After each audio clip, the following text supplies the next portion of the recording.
The city of Montpellier is under orange alert for rain and flooding, with a second wave forecast in the next few hours.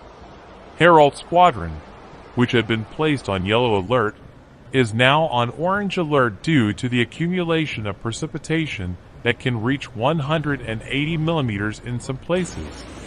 Météo France has placed the entire department of Herault on orange watch due to the heavy rain, floods, and thunderstorms that are forecast. The City Council of Herault advises residents to be very careful, especially when driving on roads that can quickly flood.